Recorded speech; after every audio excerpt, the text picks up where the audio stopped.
This is Community Focus, a presentation of the Friends of MCTV. Our guests in this second segment are Jenny Lowe, the Director of Lamb of God Midland, and the Reverend David Aukerman, soloist. Welcome to the program. Thank you. Thanks for having us.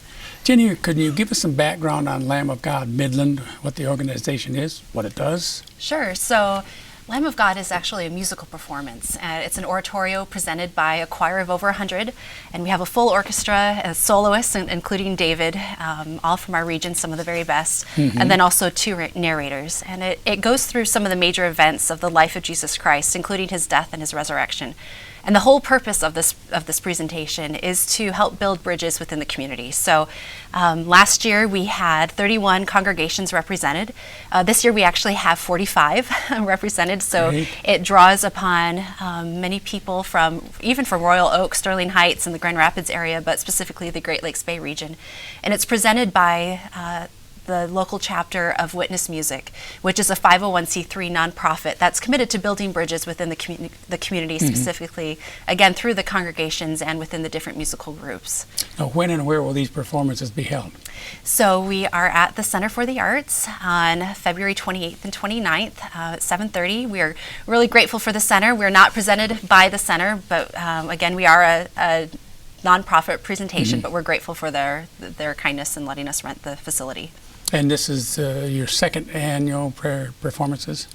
Yes. We had one performance last year, and about 1,000 people attended that performance, and it was such a strong turnout from the community that we thought 2 performances this year would be twice as good. So we're hoping for a good turnout this year too. 2 performances. Well, Jenny, last year's presentation was a culmination of a tremendous amount of effort by you and by others. Tell us a bit about what's involved. Yes, so last year we started from the ground up. We had to become a chapter of this nonprofit, and we had to pull together the performers and secure the rentals facility. It really was a lot of work, a lot of reaching out to different organizations within the community.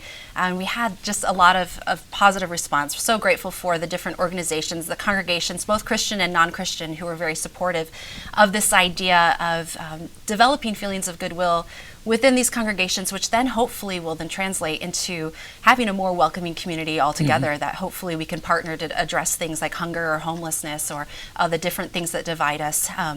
But it really is a message of hope. And so all of this work, it was worth it to be able to bring this message to the community, to have the beautiful music which helps to feel those feelings of hope, and also through the story of Christ to hear that message of hope, but also to see the beautiful representation of hope through the community of people coming together to put together something that's bigger than oneself and to overcoming differences to unite for an evening.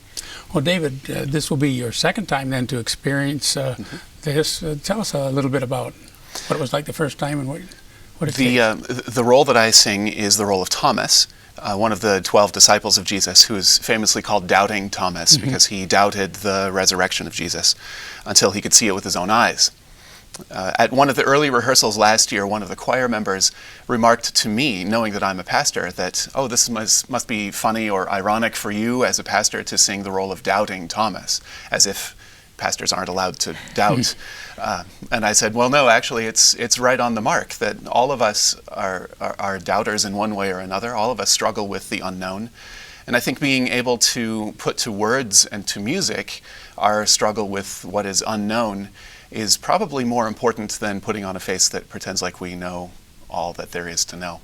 Surely. So it's been a humbling experience for me and a meaningful experience for me too. Well, Jenna, are you all set with the participants, with the choir, with the orchestra members and so on, the soloists? Yes, so the choir's actually been rehearsing since January 5th. And as I said, we have over 100 people singing, and it's sounding absolutely magnificent. It's really great. The orchestra, however, does not begin rehearsals until February 9th. And we still welcome community members who would like to play in the orchestra, specifically string instruments and percussion. So if they are interested, they're welcome to reach out to me, either Facebook or at our website. Are tickets available for the performances prior to the performance? Yes, they're available through the Midland Center for the Arts. You can go to tickets.mcfta.org or call the box office. Tickets are $22 for adults in Tier 1, closer to the stage. Tier 2 is $12 per person. Student tickets are $9 across the board, and there are discounts for groups of 5 or more if you buy 5 or more tickets at a time. And there are also some complimentary tickets, right? Yes. So last year, since one of the purposes of Lamb of God is to help and unite the community, we specifically wanted to provide those in our community who may be struggling to see this performance for free. And so I reached out to some of the social services organizations in the region, including Open Door, 1016, the Emmaus House in Saginaw, and some other organizations, and provided the opportunity for them to provide free tickets to their clients. And so if there are any organizations that do provide social services, they're welcome to contact me, and I'd be happy to provide as many tickets as they need to allow those who might not be able to attend to hear this message of hope.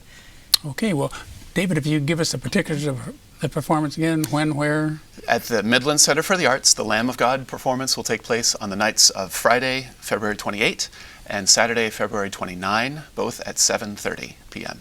Well, thank you, Jenny. Thank you, David, for that update on the Lamb of God Midland concerts at the end of February. In our next segment, we'll learn about the fundraiser for Midland Firefighters Youth Foundation.